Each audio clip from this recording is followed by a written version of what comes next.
Hey, and welcome back to Life Unrehearsed. I'm Matt Delvecchio. Well, we're starting barbecue season, and perhaps you've heard or seen some reports about the potential hazards of using those metal bristle scrapers to scrape your barbecue. Yet it is still a common practice. Well, I think you may want to change your scraping practices after you hear from our next guest. I have Lisa Spour on the line, and she had the unfortunate experience of having one of those metal bristles lodged in her esophagus. To hear more about it, let's bring Lisa in. Lisa, welcome to Life Unrehearsed. Hi, Matt. Well, what a Life Unrehearsed event you had, Lisa. So let's go back to that fateful day. I believe you were having a family barbecue. So can you tell us about when you started to think, something's not right here? Sure. We were having a nice backyard barbecue, as you say, eating burgers. And I swallowed my burger and something kind of got lodged. And I thought, I didn't chew that well enough.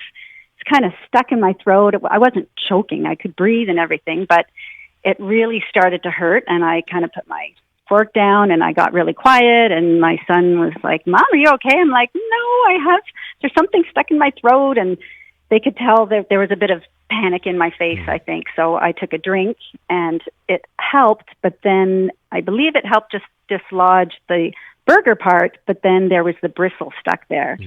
And I could literally feel the bristle starting to move through my esophagus. Oh boy! And so now you know. Yeah. Oh boy, I'm in a bit of trouble here. And you've gone from maybe choking on a little bit of food that this is much more serious. So okay, what happened next? So I said, "Guys, I think this is serious. I really think we need to go to the hospital." So my son jumped into action, and we jumped in the car, went to Lakeshore Hospital. Explained the situation. They did an X-ray, couldn't see anything. They did a scope, couldn't see anything. Then they did a CT that showed something. It took them quite a while to figure out that, yes, in fact, was a bristle. We actually anticipated that that's what it was. We figured out that it must have been something in my burger. Right.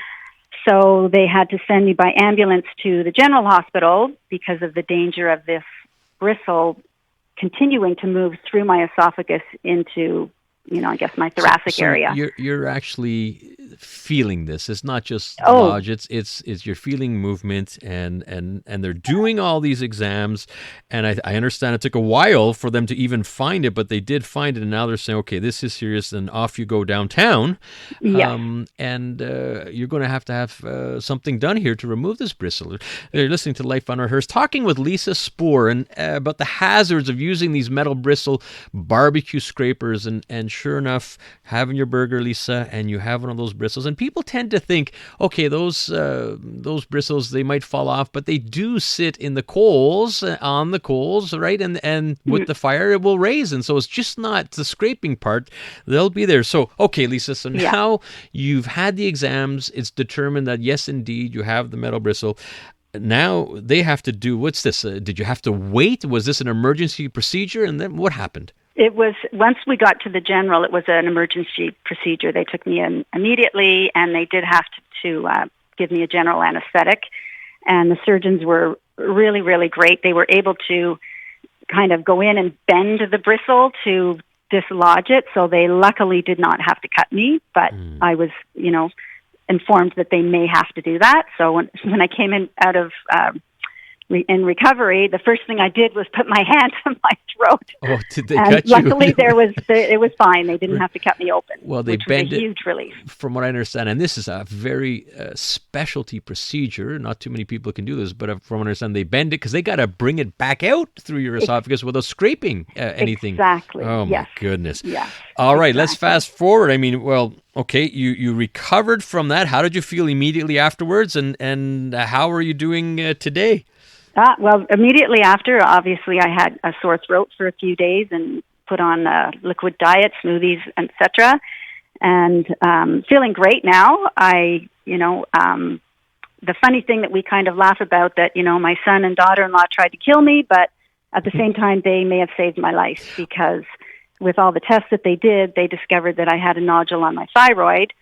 So I had thyroid cancer surgery to remove the cancer, which maybe they wouldn't have found it so so early if they hadn't have done those This tests. is unbelievable what I'm hearing. You're going in Yeah. to have a metal bristle removed because of all the tests and scans being done. They find something else, thyroid, ended up with thyroid cancer. And I mean, that must be the family joke. Your son tried to kill you and saved your life at the same time. It's Exactly. like, oh, my goodness. So tell me about the thyroid cancer. What happened there? It was very shocking because, of course, you don't expect it because I wasn't sick or anything. I was very lucky that they only had to remove half of the thyroid. We have a gland on either side, and they just removed one half. And I'm good to go. I don't need medication or anything because they found it so early. Listening to that Life, was the key right there. Unbelievable. Listening to Life Unrehearsed, and what a Life Unrehearsed event and events. Matt Delvecchio here, and I'm talking with Lisa Spour.